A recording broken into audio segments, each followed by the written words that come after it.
আমি আসলে আমার তরফ থেকে আমি বেশি দিতে পারবো না, আমার আসলে অনেক জায়গায় যাইতে হয়। আম্মা যে 500 টাকা রাখেন। দর্শক আপনাদের কাছে হাত জোর করছি, আজকে হয়তো এই বোনটার জন্য 10টা টাকা পাঠাবেন, আর না হলে ভিডিওটা শেয়ার করবেন। দর্শক অন্তত আপনার ভিডিওর একটা শেয়ারের কারণে হয়তো এমন কোনো হৃদয়বান মানুষের সামনে ভিডিওটা পৌঁছাবে, এই বোনটার পাশে এসে দাঁড়াবে। এই বোনটা এমন একটা রোগে আক্রান্ত হয়ে গেছে, দেখেন সারাটা শরীর একটা চুলার ভিতরে পইরে সারাটা শরীর পুড়ে গেছে ভাই। এই পুরা যে ভিডিওটা ওটা যদি আপনাদের দেখায় আপনাদের শরীরের পশম দাঁড়িয়ে যাবে। আমি বিস্তারিত ঘটনা আপনাদের শোনাচ্ছি, আপনারা প্লিজ অন্তত ভিডিওটা পুরোটা দেখবেন, এইটুকু অন্তত কইরেন ভাই, তাহলে হয়তো তার পাশে একটু দাঁড়ানো হবে। আমি একটু তার মার সাথে কথা বলি। আসসালামু আলাইকুম। ওয়ালাইকুম আসসালাম। ভালো আছেন? ভালো। আসলে আপনার মেয়ের ঘটনাটা কিভাবে ঘটে একটু আমাদের বলেন তো, এইভাবে আগুনে পুড়ে কিভাবে? আমার মেয়ে হলো প্রথম হলো ব্যারাম আছিল, মুরগি ব্যারাম আছিল। এই মুরগি ব্যারামে থেকে ছেলেরা ভাত খাইবো, তাই নানরা করবার গেছিল, নানবার যায় তাই আগুনে পুড়ে গেছে, কেউ দেহে নাকি ব্যারাম আছিল। পরে বড় ছেলে কয় কি মা ভাত খামায় দেহে, মা পুড়তাছে। পরে মানে তার সন্তান? হ্যাঁ, তার সন্তান। আর আপনার ছেলে মেয়ে কয়জন? আমার ছেলে মেয়ে 3টা মেয়েই খালি। ছেলে নাই? না, আমার এই ছেলে মেয়েটা নাই। কি মেয়ে আমার মেয়ে ডে, মানে বড় না ছোট? মেজ মেয়ে। মেজো না? ও আচ্ছা, মানে উনি হলো ওই মির্কি ব্যারাম ছিল, ওই অবস্থায় আর কি মির্কি ব্যারাম উঠে তারপরে পানিতে পড়ে যায় না, মানে আগুনে পড়ে যায়। আগুনে পড়ে যাওয়া নেই, পরে সবাই দৌড়াদৌড়ি করে কয় মেডিকেলে নাও। এসব হেসে মেডিকেলে নিচে মেয়েকে নিয়ে হেসে 2 মেডিকেলে নিয়ে ঘুরাই দিছে। পরে কয় ঢাকায় যাও, হেসে ঢাকায় কলেজ হাসপাতালে গেছিলাম।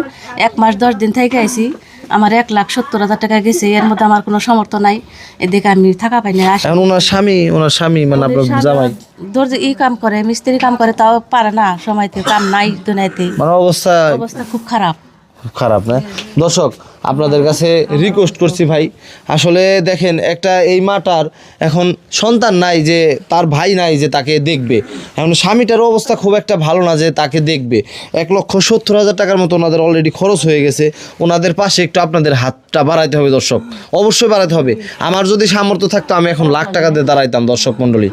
আর এমন অবস্থায় দেখেন অলরেডি উনি কথাও তো বলতে পারে না, পুড়ে গেছে, কথা বলতে পারে না, ঘরে বাথরুম করে, ঘরে প্রসাব করে, উঠাইতে পারি না, বইতে পারি না। আপনি তো বাবা হন?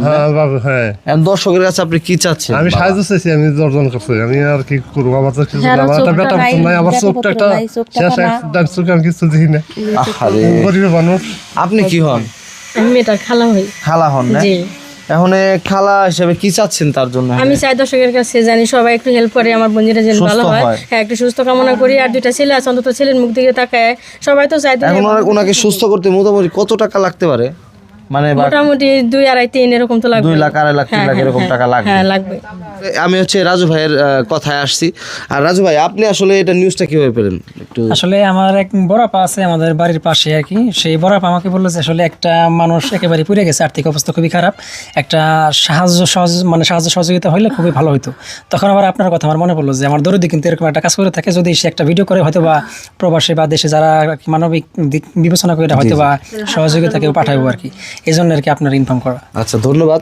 তো দর্শক আপনারা প্লিজ, আমি এই বোনটির বিকাশ নাম্বারটা দিয়ে দিচ্ছি। আমি আসলে আমার তরফ থেকে আমি বেশি দিতে পারবো না, আমার আসলে অনেক জায়গায় যাইতে হয়। আম্মা যে 500 টাকা রাখেন, আমি আপাতত এটা দিই। এখন কি করবো, আমার তো আমি যদি পারতাম না আমি আর অনেক টাকা দিতাম, বুঝছেন? দর্শক আপনাদের কাছে হাত জোর করছি ভাই, হাত জোর করছি আজকের ভিডিওটার জন্য, হয়তো শেয়ার করুন, আর নাহলে তার জন্য 10টা টাকা পাঠান। 10 টাকা এই জন্মে কিচ্ছু না। ভিডিও ভিউ হয় 1 মিলিয়ন 2 মিলিয়ন, কোটি কোটি মানুষ দেখে, 1 টাকা করে দিলেও তো 1 কোটি টাকা আসে। তো ভাই প্লিজ আপনারা হয়তো তার পাশে দাঁড়াতে পারবেন।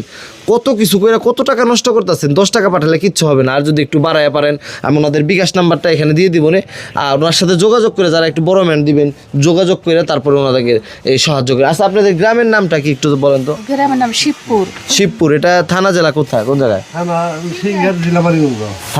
থানা সিংহের, জেলা মানিকগঞ্জ, রাজধানী ঢাকা, শিবপুর গ্রাম।